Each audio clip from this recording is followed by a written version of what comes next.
Mesdames et messieurs, bonsoir et bienvenue dans ce journal. Au sommaire, les épreuves écrites du baccalauréat ont été lancées ce lundi matin sur toute l'étendue du territoire national. Dans un instant, le point du déroulement de cet examen dans plusieurs localités du Bénin. Les passagers des engins à deux roues ne sont plus exempts du port des casques dans le littoral. Le préfet Alain Orula, auteur de cette décision, s'est exprimé face aux journalistes ce matin. Les raisons avancées sont à suivre dans cette édition. Et puis, un appel à manifester en Arménie à l'issue des élections. Le Premier ministre sortant réclame la victoire et demande à ses partisans de se rassembler pour manifester.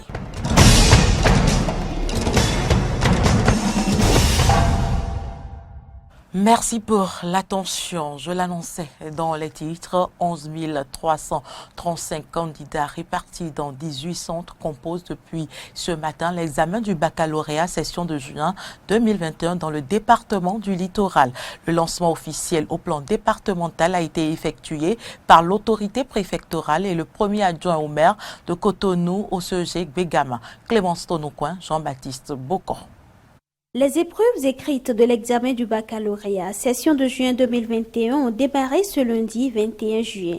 Dans le département du littoral, c'est le préfet Alain Soro Oronla qui a officiellement lancé la composition au CEG Begama. Il apprécie l'atmosphère dans laquelle la composition se déroule. J'ai constaté que les enfants sont plus sereins, ils ont été bien préparés. Ils composent dans une atmosphère aussi détendue que l'année a été paisible. Et nous espérons que nous aurons le meilleur taux de réussite dans le littoral. Ce que je voudrais souligner, c'est qu'il y a quasiment autant de filles que de garçons, ce qui confirme la tendance que nous avons observée au BEPC, à savoir une scolarisation de plus en plus massive de nos filles, de nos sœurs, et que cela est encouragé. C'est à encourager et j'espère que le taux de réussite des filles sera aussi brillant et éloquent que le nombre de candidates inscrites. L'intrusion de Dame Pluie. Vous savez que sous nos cieux, c'est signe de bénédiction. Donc c'est une pluie pour rafraîchir l'atmosphère, rafraîchir les mémoires et raviver les connaissances. Le premier adjoint au maire de Cotonou, représentant le maire aux côtés de l'autorité préfectorale, est revenu sur les objectifs des travaux dirigés initiés cette année par la municipalité. On leur a dit nos mots d'encouragement et de rester serein, et ce n'est qu'une évaluation. Les travaux dirigés qui ont été initiés sont quand même les bienvenus pour galvaniser les enfants pour que face aux épreuves, qu'ils s'en sortent vainqueurs. Après le CEG Begama, l'équipe préfectorale a fait le tour de quelques centres de composition pour s'assurer du bon démarrage de l'examen. Le maire de la commune d'Abomey-Calavi a procédé ce matin au lancement du baccalauréat session de juin 2021 au CEG Godoma. Au terme du lancement de l'épreuve de français, Angelo Evarista Rondino s'est prononcé au micro de Mori Agua. Il sera suivi de la chef centre du CEG Godoma, Rachidatou Seydou Orou Badou. Nous venons de lancer officiellement et à 8h00 la toute première épreuve, ce qui prouve la compétence des différents acteurs que nous avons trouvés sur place. Tout s'est bien passé, les candidats étaient déjà en salle avant notre arrivée, les surveillants également. Les épreuves ont été lancées à 8h00, ce qui donne déjà des signaux forts pour un bon succès. Parce que tout ce qui est bien organisé concourt toujours au bien de tous ceux qui le font. Donc c'est un sentiment de joie, comme je vous le disais. C'est l'occasion pour nous de remercier les différents acteurs qui ont contribué à cette organisation. Les apprenants d'abord, les parents d'élèves, les enseignants et le gouvernement dans son ensemble. Tout ceci sur le leadership éclairé du chef de l'État que nous remercions pour avoir bien organisé ces examens de fin d'année. L'année scolaire a été bien déroulée, il n'y a pas eu de grève et tout se passe à bonne date.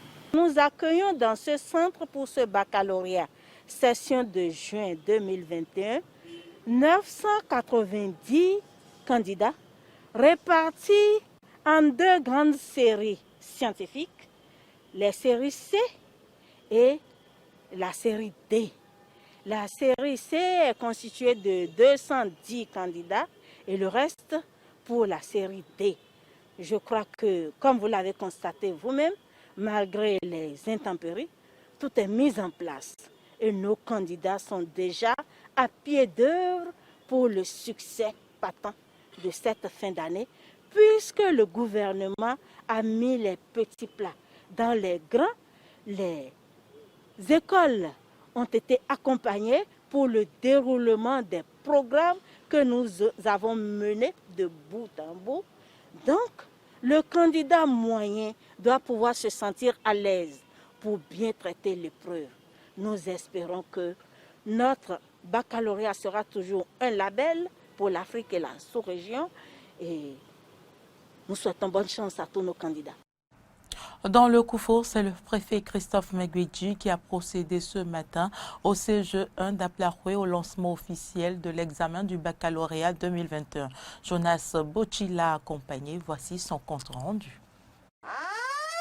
Et c'est parti pour les compositions de l'examen du bac session de juin 2021 dans le département du Koufo. Les filles ne font que 772 sur un total de 2938 candidats, soit un pourcentage de 26,27%. D'après le directeur départemental de l'enseignement secondaire dans le Koufo, ce taux est en nette progression par rapport aux années précédentes. Il y a eu une nette amélioration par rapport aux autres années. Sinon, les années antérieures, on tournait autour de 18%. Cette année, vous avez constaté qu'au BPC, on est déjà à 46%. On a constaté également que cette amélioration est notée également au niveau du baccalauréat. Ces candidats sont répartis dans 5 centres et dans 8 séries. Bon, particulièrement cette année, il y aura la F4 et la F3. Sylvie Deschacus, superviseure et représentante du directeur de l'Office du bac, félicite les acteurs impliqués dans l'organisation du bac dans le Koufo. Alors le constat est que les autorités ont fait d'excellents travaux de préparation des candidats. Déjà à notre arrivée hier, tout était en place. L'organisation, les salles bien éclairées, les copies d'examen préparées. Au commissariat, les cantines étaient là, tout était bien scellé, tout en place. Ce matin, à notre surprise, à 6 heures, les candidats étaient déjà sur les lieux. C'est la preuve que les autorités ont fait le travail. Le grand challenge pour le préfet du Koufo, c'est que son département puisse améliorer son taux de réussite par rapport à l'année passée. Nous sommes venus pour dire à nos enfants d'être rassurés. Et nous leur avons dit d'être sûrs d'eux-mêmes, de lire les épreuves, de les relire, de tout faire pour que nous puissions gagner. Et afin de nous permettre de ne plus occuper ce rang-là dont vous avez parlé. Et nous ne serons plus 6e, nous serons premiers. Nous avons à remercier tous les acteurs du système éducatif, les associations de parents d'élèves, les enseignants. Tout cela contribue au succès de nos enfants. Et vous allez voir qu'ils vont réussir massivement. En ce qui concerne l'effectif des candidats par série dans le département du Koufo, la série D bat le record comme d'habitude avec 46,28% de l'ensemble des candidats. Les candidats de la série C ne font que 2,79%. La série F4 fait 0,76% et il n'y a aucune candidate dans la série F3 dans le Koufo. Ce n'est plus uniquement les conducteurs des engins à 2 roues qui sont contraints au port de casque à Cotonou. Les passagers y sont également astreints. C'est une décision qui émane de l'arrêté pris par le préfet du littoral Alain Soro-Orunla le 16 juin dernier. En faisant part des motivations qui sous-tendent celles-ci face aux journalistes ce lundi, l'autorité préfectorale va laisser entendre que cette décision ne révèle pas d'une punition. Au contraire, elle vise à préserver la vie des citoyens. On l'écoute au micro de Clémence Tonoucoin. Si nous sommes convaincus par la nécessité que le port du casque préserve la vie du passager vaut autant que celle du conducteur qui d'ailleurs est le seul à savoir quand est-ce qu'il y a risque. Donc il s'est agi tout simplement de corriger une incongruité, à savoir que celui qui n'a pas la maîtrise du guidon ne soit pas exposé aux aléas de la circulation et que sa vie mérite également, plus que quiconque d'ailleurs, d'être préservée. D'où la nécessité de rappeler cet impératif aux usagers. C'est ça ce qui a motivé cet arrêté qui vient combler, je vais dire, un vide parce que, à ma connaissance, il n'y a pas de base textuelle à cette obligation observée avec plus ou moins de discipline par les usagers. Donc il s'agit ni plus ni moins d'une mesure pour préserver la vie, parce que les motocyclistes sont les plus exposés aux accidents, ils sont les plus vulnérables. Et quand vous faites une chute, que vous vous retrouvez la tête sur le macadam, vous perdez la vie, ou c'est un traumatisme crânien dont les conséquences sont parfois irréversibles. Alors, qu'est-ce que ça nous coûte de nous prémunir contre ce risque et préserver notre vie en protégeant la tête par le casque, ce qui se fait dans tous les pays civilisés. Il vaut mieux être en vie et affronter la cherté de la vie, comme les gens le déplorent, plutôt que de perdre la tête et donc de perdre la vie. C'est une mesure qui, pour nous, est impérative et elle ne relève ni de la punition, ni de la démagogie, ni du populisme, mais tout simplement qui résulte du respect que nous témoignons pour la vie des Béninois, la vie des Cotonois en particulier. Si l'on veut appliquer cette mesure simple, élémentaire, on trouvera toujours le moyen de le faire. Les Béninois sont astucieux. Ils sortent des schémas. Comment on fait si papa, maman et les 3 enfants doivent voyager? Est-ce qu'on doit avoir 5 casques ou est-ce qu'on doit se retrouver sur la même moto? La moto n'est pas faite pour transporter les familles. Les motos sont conçues pour transporter 2 passagers. Il n'y a rien de plus précieux que la vie. Et la vie, la sécurité de la vie n'a pas de prix. Actualité en dehors du Bénin, les bureaux de vote ont ouvert leurs portes ce lundi en Éthiopie pour les élections régionales. Une élection dont sont exclues certaines régions du pays qui ne pourront pas voter à cause des conflits armés auxquels elles sont confrontées. Les détails. Lunettes de soleil et veste de costume blanc, Abiy Ahmed prend la pause avec ses partisans. Ce mercredi, pour le dernier jour de la campagne des élections législatives et régionales, le Premier ministre a choisi la ville de Djima, dans sa région natale de l'Oromia. Dans son discours, il martèle sa vision d'une Éthiopie unie, puissante et rayonnante, bien loin de la guerre et des violences communautaires qui minent le pays.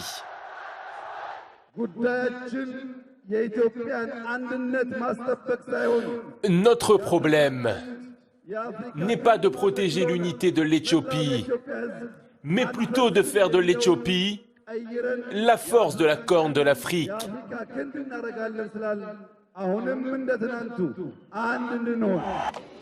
Des élections capitales pour cet ancien lieutenant-colonel de l'armée. Après avoir été désigné au poste de Premier ministre en 2018, suite à la démission de son prédécesseur 2 mois plus tôt, il entend désormais donner à son pouvoir une légitimité populaire. Une désignation qui avait suscité l'enthousiasme. 3 mois à peine après son investiture, il conclut la paix avec l'Érythrée voisine après 2 décennies d'hostilité au sujet de régions frontalières. Un accord historique qui lui vaudra le prix Nobel de la paix.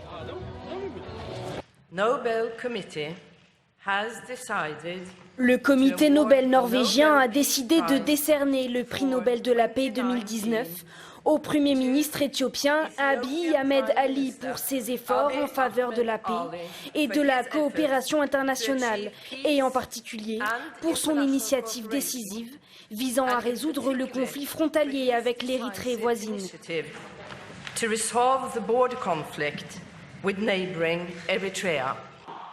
Amnistie pour des milliers de dissidents politiques, liberté de la presse ou encore influence des femmes dans la vie politique, Abiy Ahmed offre alors l'image d'un dirigeant jeune et ouvert.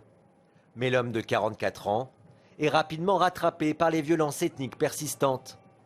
Dans la région du Tigré, au nord du pays, la tension avec les autorités locales atteint un point de non-retour. Le Front de libération du peuple du Tigré, qui avait dominé la vie politique éthiopienne avant l'arrivée au pouvoir d'Abiy Ahmed, accuse le Premier ministre de vouloir les marginaliser. Et après des mois de tensions croissantes, celui-ci décide d'envoyer l'armée. Le gouvernement fédéral avait tous les droits de déployer des forces de sécurité fédérales et d'utiliser la force afin d'appréhender les personnes impliquées dans la corruption massive et la violation flagrante des droits de l'homme. Malgré la promesse d'un conflit rapide, 7 mois plus tard, les combats se poursuivent.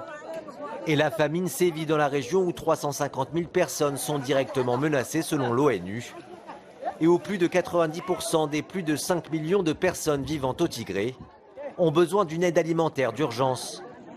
Dans ce contexte, impossible pour la région représentant 38 des 547 circonscriptions du pays d'organiser l'élection législative reportée à une date inconnue. Une élection dont les États-Unis se sont dit très préoccupés par l'atmosphère. L'Union européenne a de son côté finalement renoncé à envoyer une mission d'observation, n'ayant pas obtenu de garanties suffisantes pour assurer son indépendance. Les élections régionales et départementales ont eu lieu ce dimanche en France. Une élection marquée par une prime aux sortants, sauf en province de la Côte d'Azur où le Rassemblement national devance le candidat des Républicains. À voir, les quatre des régions pratiquement les mêmes qu'il y a 6 ans sont en tête. Une élection marquée par un taux d'abstention record. Seulement 3 Français sur 10 sont allés aux urnes. On écoute. Jamais un scrutin n'avait aussi peu intéressé les Français. Les premiers tours des élections régionales et départementales ce dimanche ont été marqués par une abstention record. Près de 2 Français sur 3 inscrits sur les listes électorales ne se sont pas déplacés dans les bureaux de vote. Le score le plus élevé pour une élection depuis la mise en place de la Ve République. Un taux d'abstention qui traduit un désintérêt croissant des Français. Le taux du nombre de gens qui ne vont pas venir voter parce qu'ils n'y croient plus ou qui n'ont plus envie ou qui sont dégoûtés par l'offre politique. Moi j'ai l'impression que la politique ça stagne toujours au même niveau, quel que soit le parti. Donc voilà, donc on aimerait bien un petit peu de fraîcheur dans tout ça. Qu'on entende. Je vais aller voter, mais certainement que je vais voter blanc encore cette année. Une abstention record peut être accentuée par les couacs des bureaux de vote. Plusieurs n'ont pas pu ouvrir en totalité faute d'assesseurs. Un manque de mobilisation qui inquiète les responsables politiques de tous bords. On pensait avoir vu le pire avec les élections municipales, c'est davantage. Le record d'abstention a été battu. À ceux qui pourraient se satisfaire de cette situation, je rappellerai qu'une démocratie sans électeurs n'est pas une démocratie. Le niveau de l'abstention est particulièrement préoccupant. Notre travail collectif doit être tourné vers la mobilisation des Français pour le second tour. Mais la faible participation aux élections s'inscrit dans une dynamique déjà observée par le passé. Depuis une dizaine d'années, on constate une hausse des taux d'abstention lors des scrutins européens et régionaux. Seules les élections présidentielles mobilisent encore les Français. En moyenne, au moins 3 électeurs sur 4 se déplacent pour désigner le prochain président de la République. Un appel à manifester en Arménie ce week-end à l'issue des élections. Le Premier ministre sortant réclame la victoire et demande à ses partisans de se rassembler pour manifester du côté de son rival. Il dénonce des fraudes. Résultat contesté en Arménie. Hier, environ 2 600 000 Arméniens étaient appelés aux urnes pour élire au moins 101 députés pour 5 ans. Un scrutin aux airs de test de légitimité pour Nicole Pachinian, le Premier ministre sortant qui revendique la victoire. Nous savons déjà que nous avons remporté une victoire convaincante lors des élections et nous aurons une majorité convaincante au Parlement. Le peuple d'Arménie s'est exprimé et le peuple de la République d'Arménie a fait un choix. Et la signification de ce choix est claire et a été exprimée dans ces élections. La question la plus importante à l'agenda est notre résistance, la paix dans la région et l'ouverture d'une période pacifique de développement pour notre peuple. Mais l'opposition n'a pas dit son dernier mot. Portée par l'ex-président Robert Kotcharyan, la coalition politique Bloc Arménie dénonce des falsifications planifiées à l'avance lors de ces élections et exige que l'on examine attentivement les fraudes supposées et signalées. Tant que ces questions n'auront pas eu de réponse complète, le Bloc ne reconnaîtra pas les résultats du scrutin. Nicole Pachinian, ancien journaliste opposant, prisonnier et porté au pouvoir par une révolte populaire en 2018, a vu sa légitimité contestée après le conflit qui a opposé l'Arménie et l'Azerbaïdjan dans le Haut-Karabakh, région azérie peuplée majoritairement d'Arméniens. Après 6 semaines de combat, plus de 6000 morts, Erevan a signé un cessez-le-feu le 10 novembre dernier, synonyme de défaite cuisante, avec la rétrocession à Bakou de territoires assimilés à l'Arménie depuis plus de 30 ans. Une grande partie de la population arménienne a fait entendre ces derniers mois son mécontentement, notamment par des actions au sein du Parlement. La transparence du scrutin est surveillée par des observateurs de l'OSCE, l'Organisation pour la sécurité et la coopération en Europe. Ils présenteront leurs conclusions préliminaires ce lundi à 13h, heure de Paris. Levée du couvre-feu au Japon ce dimanche, les habitants ont pris d'assaut les lieux publics, les rues, les bars et les commerces. Un allègement des restrictions qui intervient à 1 mois des Jeux olympiques de Tokyo 2020. Les autorités japonaises ont profité pour présenter à la presse le village olympique. Un village atypique qui s'adapte aux conditions sanitaires et qui va accueillir 18 000 personnes à partir du 23 juin prochain. Un village olympique, pas comme les autres. À 1 mois du début des Jeux de Tokyo, le comité d'organisation a ouvert les portes du Plaza Village, un site de 44 hectares, construit pour répondre au contexte exceptionnel de la pandémie et régi par des règles strictes. Une clinique de la fièvre a été construite, capable d'accueillir une trentaine de personnes pour tester les résidents. Chaque hôte bénéficiera également d'un kit antivirus. Les sportifs ne dérogent évidemment pas aux règles et devront en plus se faire tester tous les jours. Des conditions qui seront très certainement compliquées selon le maire du village.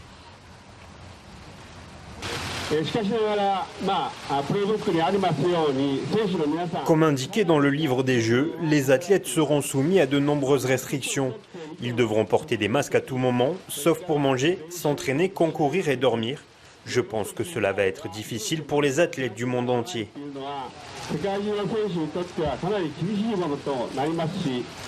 Les athlètes ne pourront profiter que très peu du village, car ils seront contraints de quitter le lieu sous 48 heures maximum à la fin de leur compétition.